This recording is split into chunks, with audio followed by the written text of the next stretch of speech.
you're really attacking not only Dr. Anthony Fauci, you're attacking science.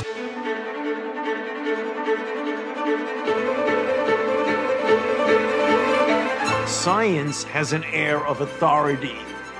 So people who want to push back on authority, push back on science.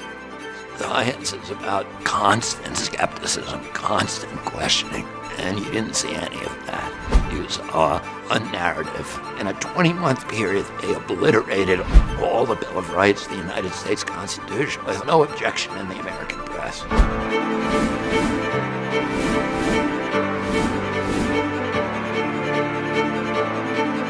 Normalcy only returns when we've largely vaccinated the entire global population. If the FDA says it's okay to take the vaccine, are you going to take it? I'm going to look at the data upon which the FDA makes that decision.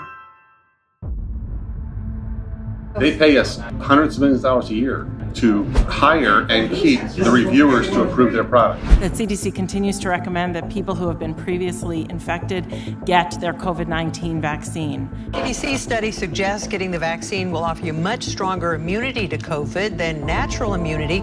She's had the flu for 14 days. Should she get a flu shot? Well, no. If she got the flu for 14 days, she's as protected as anybody can be, because the best vaccination is to get infected yourself. I've already had COVID, I'm protected, and now the study says maybe even more protected than the vaccine alone. Should they also get the vaccine? I don't have a really firm answer for you on that. People who have already had the virus be recommended to get the vaccine as well. The answer is yes. Over 11,000 pages were released. The first bombshell in the document is that natural immunity works and Pfizer knows it.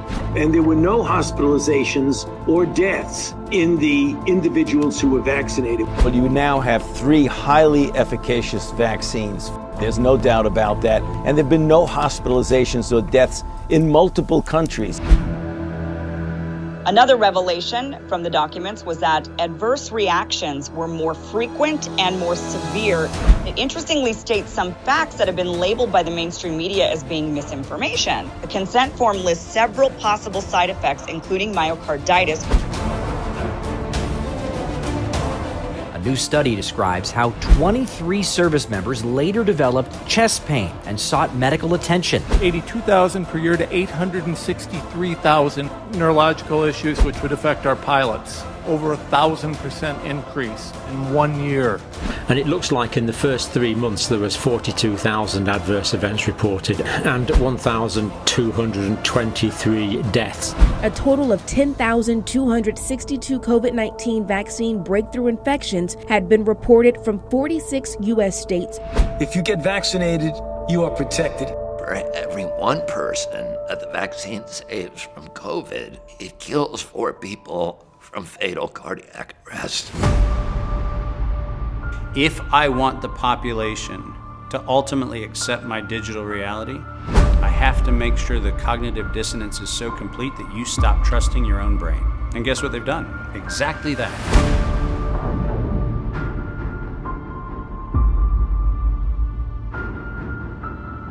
The reason that only one drug has been made available, AZT, because it's the only drug that thus far has been shown in scientifically controlled trials to be safe and effective.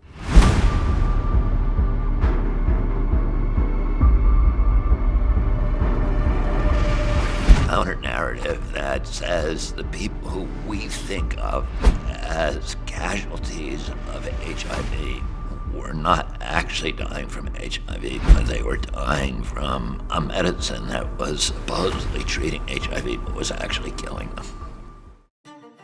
You can't take what's normally a decade-long process for developing a product and ensuring its safety and efficacy and compressing it into 6 to 9 months and not cut some corners. That's just absurd. We did not fund gain-of-function research to be conducted in the Wuhan Institute of Virology. The preponderance of evidence now points towards this coming from the lab, and what you've done is change the definition on your website to try to cover your ass, basically. Your own agency has rebuked them. We also now know that NIAID, the department associated with the National Institutes of Health, of which Dr. Anthony Fauci is in control, had already been conducting experiments with the Wuhan lab in the past in regard to coronavirus. Remdesivir, better early on because it's an antiviral.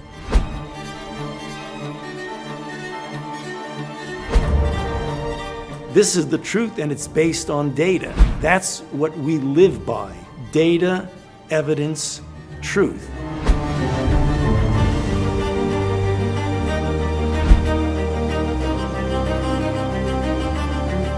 Science is about questioning authority. And anybody who says, I am the science, is lying.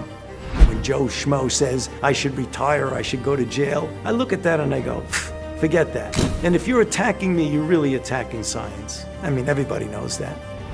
You have said that I am unwilling to take any responsibility for the current pandemic. I have no responsibility for the current pandemic. History will figure that out on its own.